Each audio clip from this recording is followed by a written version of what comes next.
এখন সমাজের অনেক লোক বলছে হুজুর এই আপনাদের 24 পরগনার একজন ফোন করেছিল আমাকে, ফেসবুকে ইউটিউবে এত ঝগড়া ঝামেলা উলামাদের মধ্যে হুজুরদের মধ্যে, তো হুজুর এক জায়গায় বসে যদি ম্যানেজ করে নেওয়া হয় তা ঠিক হতো না? আমি বললাম দামি কথা বলেছিস।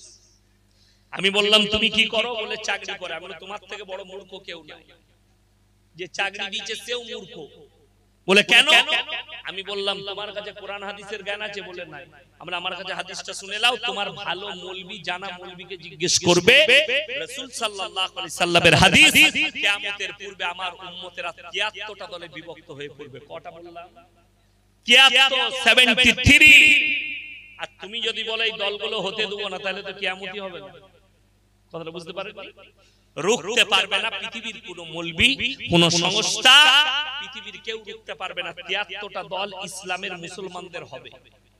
কিয়ামত পর্যন্ত 73টা দল হবে 73। এরপর আপনার মনে মনে হবে কার কথা শুনবো আর কার কথা শুনবো না। ধ্যান দেন আমার দিকে।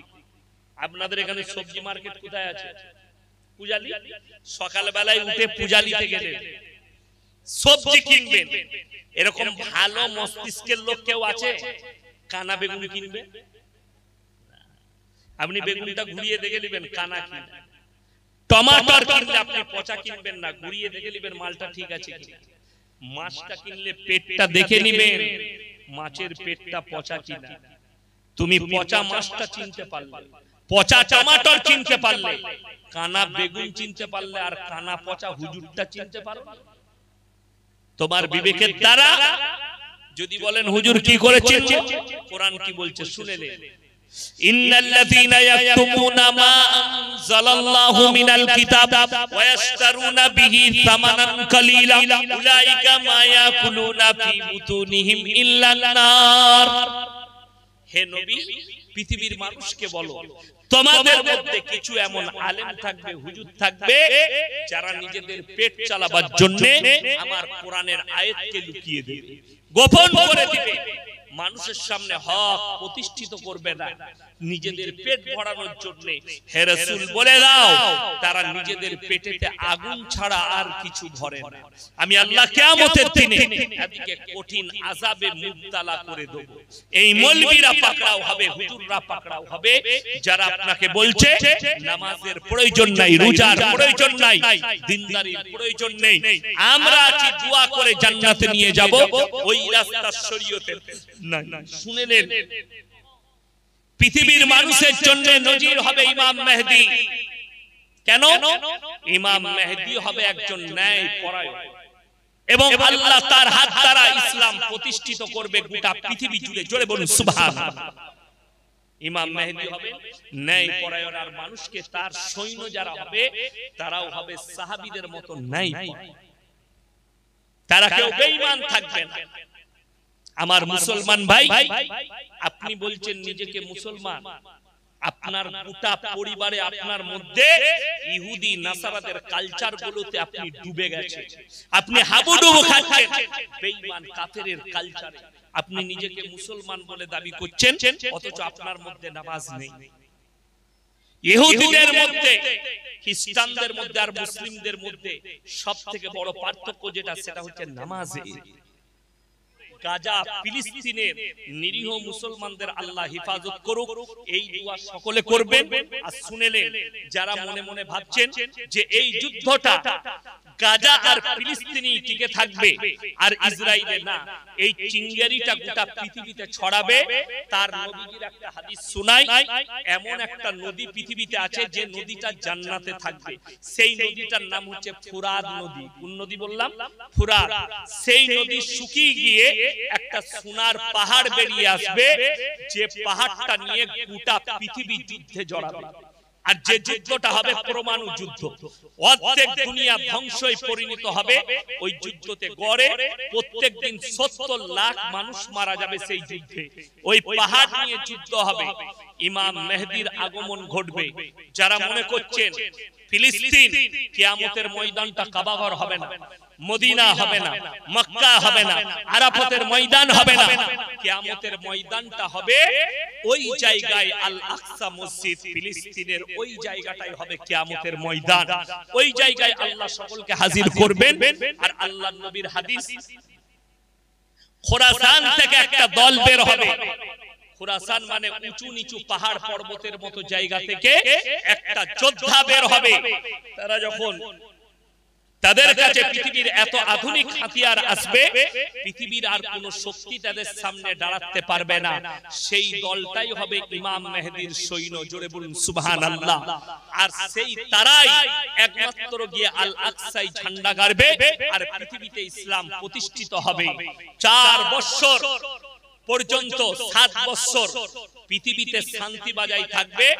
7 বছর পরে মহাযুদ্ধে পরিণত হয়ে যাবে, আবার কিয়ামত সংগঠিত হবে।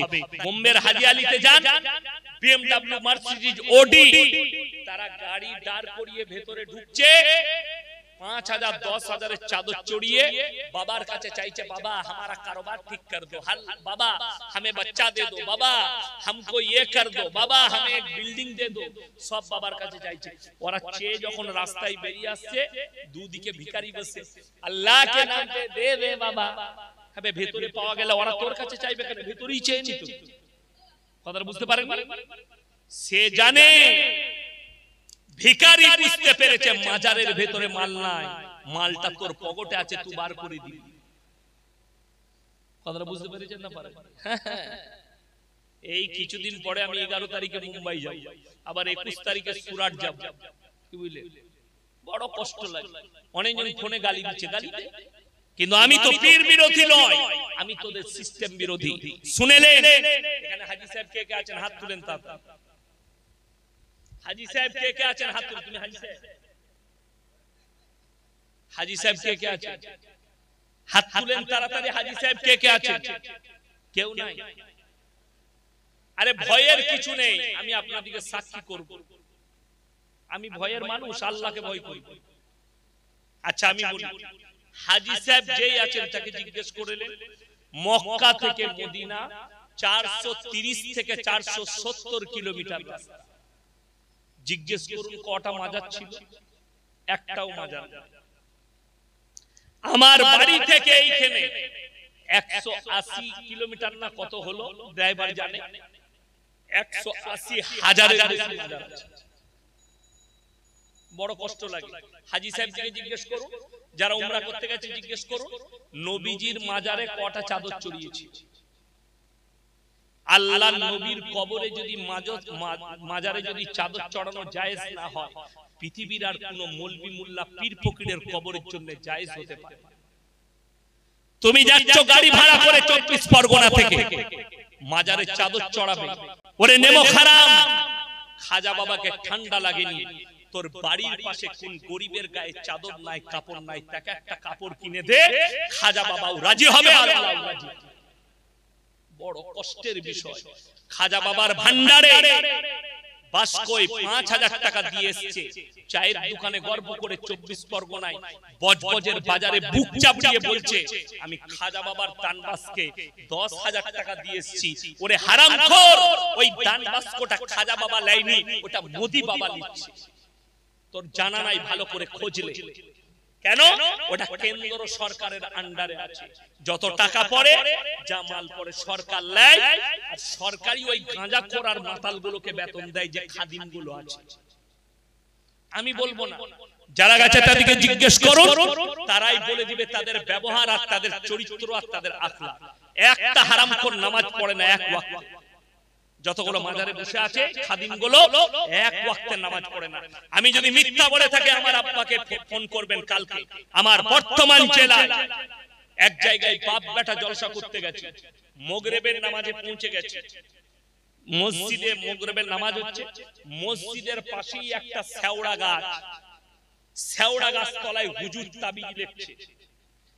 মাগরিবের নামাজ হলো, আমি জিজ্ঞেস করলাম কটা লোককে, আমি বললাম হুজুর নামাজ পড়বে না, বলে হুজুরের নামাজ মুখস্থ। আমি বললাম আজ জলসাতে আমি হুজুরেরই বীজ মারব। আমি ওই নিয়ে বললাম, খুব ভালো করে বুঝবেন। বলছে মারিফত পেয়েছে, নামাজ মাফ হয়ে গেছে। অবাক হয়ে যাবে। আমার নবীজি সাল্লাল্লাহু আলাইহি সাল্লাম, বুখারী শরীফের হাদিস, নবীজির ওয়াফাতের সময় নবীজি দুনিয়া থেকে চলে যাবেন, শেষ জিন্দেগির শেষ ওয়াক্তের নামাজ দুজন সাহাবীর কাঁধে হাত রাখলেন আর পাগুলো ছেঁচুড়ে ছেঁচুড়ে নিয়ে গিয়ে মসজিদে নববীতে দাঁড় করালেন। নবীজি নামাজ আদায় করলেন। ওই অবস্থাতেও রাসূলের নামাজ মাফ হয়নি, আর হারামখোর বলছে মারিফত পেয়েছি, নামাজ মাফ হয়েছে। এদিকে ছাঁটা জুতো করে নামাজ বেহুশ না হওয়া পর্যন্ত মাফ নেই পৃথিবীর কোন ইমানদারের। শুনলেন, আপনি দাঁড়িয়ে পাচ্ছেন না, বসে পড়ুন। বসে পাচ্ছেন না, আপনি শুয়ে শুয়ে ইশারায় পড়ুন, কিন্তু নামাজ মাফ নেই। যারা মনে মনে ভাবছেন যে আমরা নামাজ পড়লে কি ফায়দা পাবো, নামাজে কি ফায়দা আছে, তাদেরকে অনুরোধ করে বলে যাচ্ছি, নামাজের ফায়দাটা শুনলেন। কোরআন নিজে বলছে, ইন্নাস সালাতা তানহা আনিল ফাহশাই ওয়াল মুনকার। নিশ্চয়ই নামাজ এমন একটা হাতিয়ার, মানুষ যখন নামাজ পড়তে শুরু করে আস্তে আস্তে অশ্লীল কাজ থেকে সরিয়ে ভালো কাজের দিকে নিয়ে যায়। সকলে বলুন সুবহানাল্লাহ। হাত তুলে বলুন সবাই নামাজ পড়বো ইনশাআল্লাহ। আরো জোরে বলুন ইনশাআল্লাহ। হ্যাঁ, নামাজ ছাড়বেন না। আমার যুবক যুবতী উভয়কে বলছি, নামাজ কেউ ছাড়বেন না।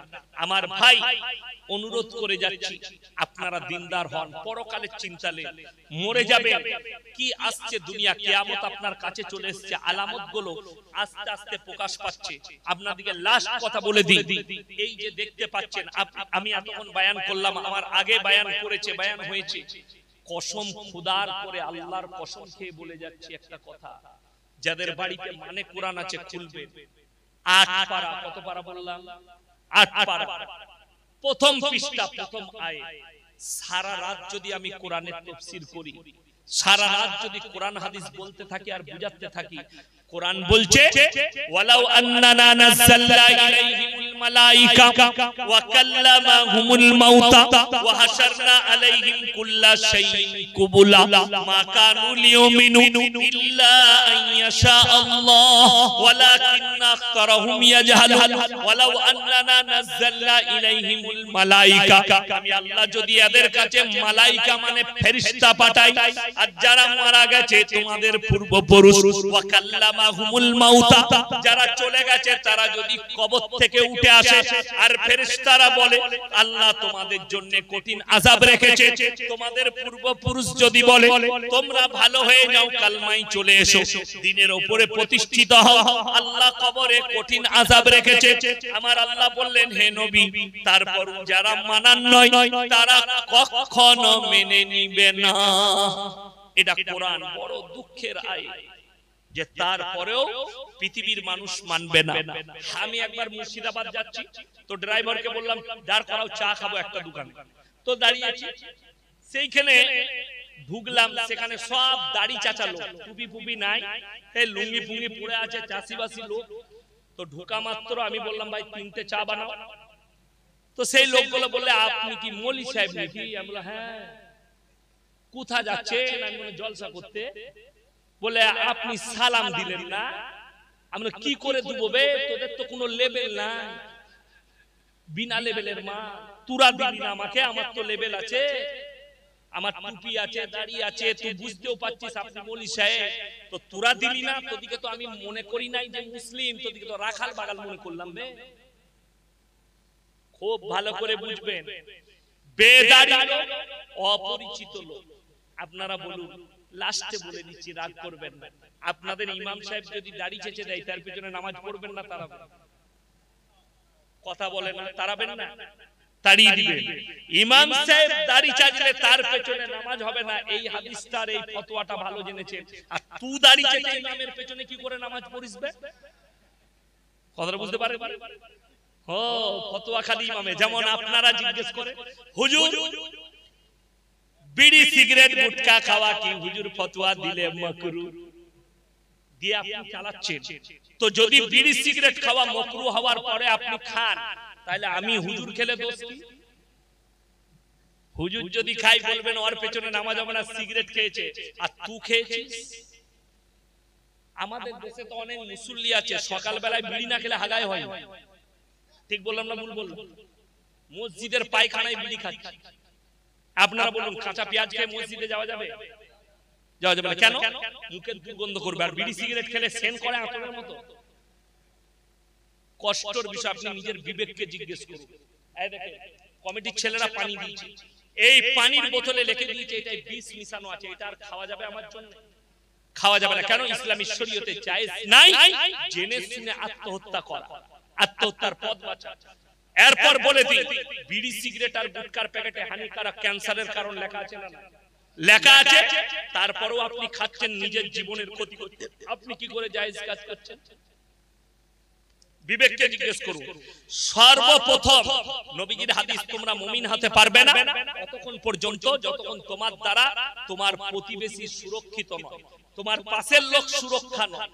আপনি মসজিদে দাঁড়িয়ে শুনেলেন সে যা কষ্ট পাচ্ছে, সব থেকে প্রথমে যারা বিড়ি খোর, সিগারেট খোর আর গুটখা খোর আছেন, নিজের বউকে জিজ্ঞেস করবে আমার মুখের গন্ধটা কেমন লাগে?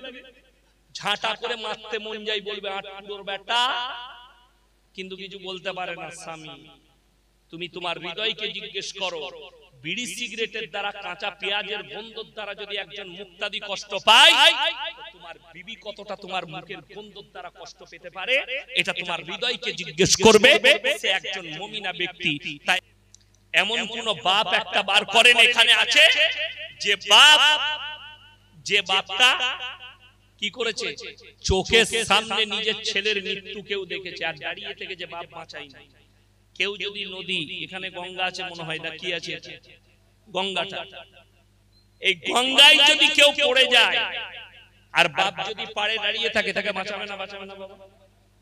ঝাঁপ দেবে। বাপ যদি সাঁতার নাও জানে তাও গঙ্গায় ঝাঁপ দিবে ছেলেকে বাঁচানোর জন্য, নিজের জীবনটা দেও। পৃথিবীতে এমন একজন নবী, এমন একজন পয়গম্বর নিজের চোখে নিজের ছেলের মৃত্যু তাণ্ডব দেখেছে দাঁড়িয়ে। তিনি হচ্ছেন হযরতে নূহ নবী। নৌকার উপরে আমার ভাই নূহ নবী যখন বিনীত অনুরোধ করলেন, হে আমার কওমের লোকেরা, আমি অনুরোধ করছি তোমরা আমার আল্লাহকে বিশ্বাস করো, আমাকে বিশ্বাস করো। নূহ নবী 1 বছর 2 বছর নয়, আমাদের রাসূল সাল্লাল্লাহু আলাইহি সাল্লাম মাত্র 23 বছর দাওয়াত দিয়েছেন, মেহনত করেছেন। কত বললাম? 63 বছর বয়সে নবীজির ওয়াফাত হয়েছে, নবীজি দুনিয়া ছেড়েছে। মাত্র 23 বছরের মেহনতে আজকে গোটা পৃথিবীতে 250 কোটি মুসলমান, জোরে একবার বলুন সুবহানাল্লাহ।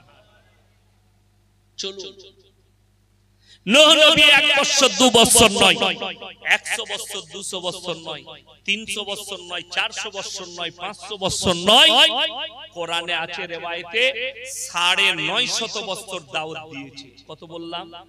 950 বছর তিনি দাওয়াত দিয়েছেন। তাফসীরে আছে 1000 বছরের বেশি হায়াত দিয়েছিলেন আল্লাহ রাব্বুল আলামিন। সেরকম নবী, তার কওমের মুষ্টি কত লোক ঈমান এনেছে। নূহ নবী অনুরোধ করলেন তোমরা আমার আল্লাহকে বিশ্বাস করো, তখন নূহ নবীর কওম, এমন কি তার ছেলে কেনান বলছে তোমার আল্লাহকে বিশ্বাস না করলে তোমার আল্লাহ আমাদের কি করে নিবে? নূহ নবী বললেন আমার আল্লাহ তোমাদেরকে কঠিন আযাবে মুবতালা করে দেবে, মুষলধারার বৃষ্টি হবে, তোমাদেরকে আল্লাহ বন্যায় ডুবিয়ে দেবে। নূহ নবীর সন্তান কি বলল জানেন? তোমার আল্লাহ যদি বন্যা দেয়, এমন উঁচু জায়গায় চেপে যাব যেখানে তোমার আল্লাহর পানি পৌঁছাবে না। জোরে বলুন নাউজুবিল্লাহ। এত বড় চ্যালেঞ্জ আপনারা চোখের সামনে দেখতে পারলেন। আল্লাহর কুদরতি বালা, আল্লাহর শক্তি আল্লাহ দেখিয়েছে পৃথিবীর মানুষকে। এই কদিন আগে পৃথিবীর সবথেকে উন্নত দেশ, সবথেকে ডেভেলপ, যাদের কাছে এখন পৃথিবীর সবথেকে উঁচু বিল্ডিং, দুবাই, বুরুজ খলিফা, সবথেকে উঁচু বিল্ডিং, এরোপ্লেনও তার নিচেই যায়। এইরকম একটি বিল্ডিং ওয়ালা দেশ, যার সবকিছু উন্নত, আল্লাহ কয়েক ঘন্টার ভেতরে তাচনাচ করে দিয়েছে। এখনো পর্যন্ত স্বাভাবিক করার ক্ষমতা তাদের হয়। ইয়ারটা প্লেন থেকে শুরু করে দামি দামি গাড়ি আর বিল্ডিং সব পানির তলায়, কয়েক ঘন্টার বৃষ্টিতে, কোরআন খুলে ওয়া কাম মিন কারিয়াতিন আহলাকনাহা ফাজাআহা বাসুনা বায়াতান আও হুম কাইলুন। এটা কোরআন সূরা আরাফ প্রথম পৃষ্ঠা।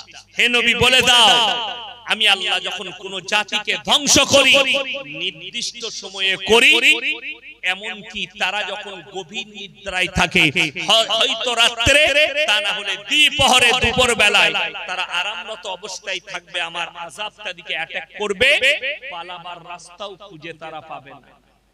জোরে বলুন না সুবহানাল্লাহ। আল্লাহ তার একটা খেল দেখিয়েছে দুবাইকে। দ্বিতীয় খেল পৃথিবীর মুফাসসিরিনরা লিখছেন পৃথিবীতে সবথেকে বড় আজকের তারিখ পর্যন্ত প্রলয় ঘটেছিল, সেটা নূহ নবীর জামানা। সমুদ্রের পানিকে আল্লাহ 1250 ফুট উপরে তুলে দিয়েছিল।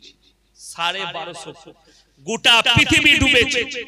নূহ নবী নৌকার উপরে, মুষ্টি কত লোক যারা ঈমান এনেছে তারা নৌকার উপরে, সমস্ত জীব জন্তু পশু পক্ষী জোড়া জোড়া নূহ নবীর নৌকার উপরে।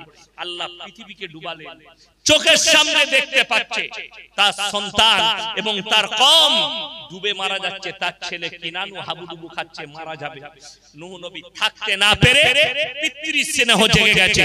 আল্লাহকে বললেন লা আসিমাল ইয়াউমা মিন আমরিল্লাহ, ওগো আল্লাহ এ আমার ওরসজাত পুত্র, তুমি একে রক্ষা করো। আল্লাহ বললেন লামিনাল খাসিরিন, যে আমাকে মানেনি, আমার নবীকে মানেনি, তার জন্য তুমি দোয়া করো না, তা না হলে তোমাকেও ক্ষতিগ্রস্তদের মধ্যে ফেলে দেব। নূহ নবীর হাত নেমে গেল, দোয়া করতে পাইনি। আর তুমি বলছো এই 3 টাকার মৌলবীকে ভাড়া করে জান্নাতে যাবে নামাজ না পড়ে, দিনদার না হয়ে? তোমার মৌলবীও মার খাবে, তুমিও মার খাবে, তোমার হুজুরও কেলানি খাবে, আর তুমি তো খাবেই খাবে। ওই জন্য খুব সাবধান, নিজের আমলটাকে ঠিক করব। সকলে জোরে বলুন ইনশাআল্লাহ। বর্তমান যুগে দেখলেন মুসলমান ব্যর্থ কেমন, আপনি অবাক হবে। পৃথিবীতে 240 কোটি বর্তমানে মুসলমান আছে, জোরে বলুন সুবহানাল্লাহ। 240 কোটি মুসলমান। এরপরে বলি এই 240 কোটি মুসলমানের মধ্যে 48টা ঘোষিত ইসলামের রাষ্ট্র আছে, ঠিক কি না? কথা বলেন। 48টা, যাদের কাছে সামরিক ক্ষমতা আছে। পৃথিবীতে ইহুদি কত আছে? 90 লাখ। কত বললাম?